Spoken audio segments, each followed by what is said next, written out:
Standardized tests measure skills that employers pay for. Okay?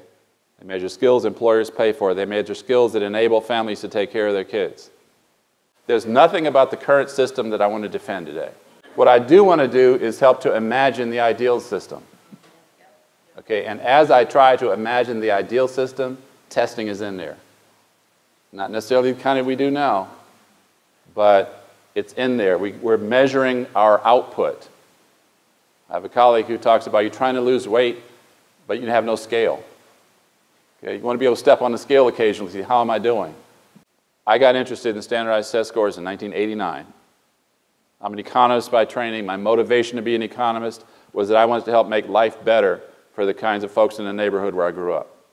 I grew up in a blue-collar neighborhood of Cleveland, Ohio. Our family was better off than some others. My father was a bus driver and a house painter. My mother was a stay-at-home mother, but she took 1 or 2 courses at a time the whole time we were growing up. She graduated from college a year before I did, and then for the rest of her career, she was a school teacher, elementary teacher in Cleveland, Ohio. Okay? Folks in our neighborhood were often not quite as well off as we were, and it seemed like it'd be nice to grow up and have a job to help folks. It seemed like there were economic problems. I became an economist. Okay, you want to bring business to the area. You want to help raise people's incomes and wages, help people accumulate wealth, and so on. Well, in 1989, we started working with data that had been collected a decade earlier in the National Longitudinal Survey of Youth. National Longitudinal Survey of Youth has about 12,000 kids who were ages 14 to 21 in 1989 when it started.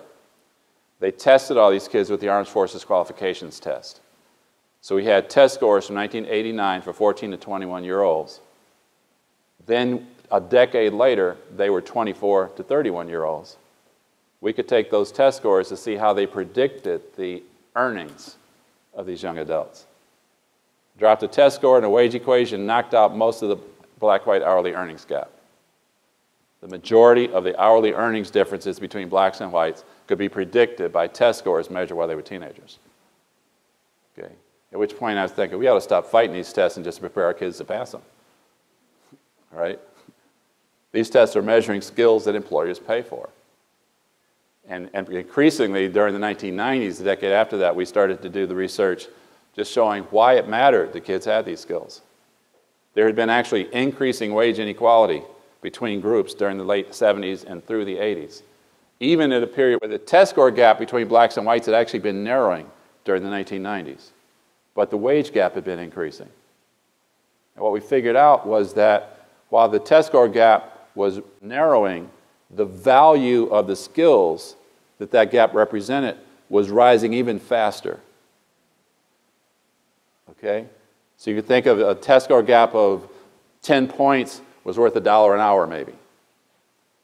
Well, as time went on, a test score gap of 5 points was worth $2 an hour.